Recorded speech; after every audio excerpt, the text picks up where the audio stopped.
আমি মূলত বেয়ারেক থেকেই ধারার শিরোনামগুলো বলবো এবং সেগুলো শুনতে শুনতেই হয়তোবা আপনাদের অনেকটা উপকার হবে। আজকে আমি ধারা 23 থেকে শুরু করছি। ধারা 23-এ বলছে, দেওয়ানি মোকদ্দমায় স্বীকৃতি যখন প্রাসঙ্গিক।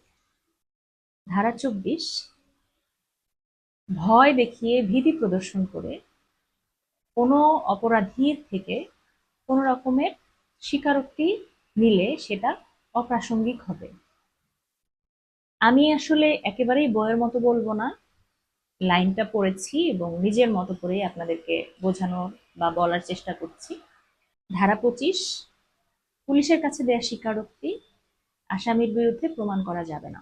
ধারা 26, পুলিশের হেফাজতে থাকাকালীন সময়ে আসামির দেয়া যে স্বীকারোক্তি সেটা আসামির বিরুদ্ধে প্রমাণ করা যাবে না।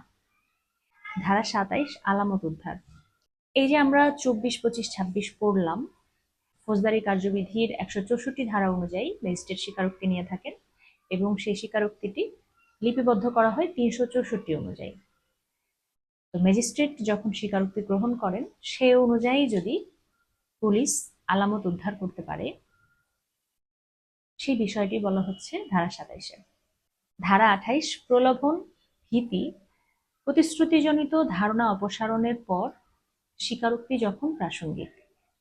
ধারা 30, সহ অভিযুক্ত ব্যক্তির স্বীকারোক্তি বিবেচিত হবে।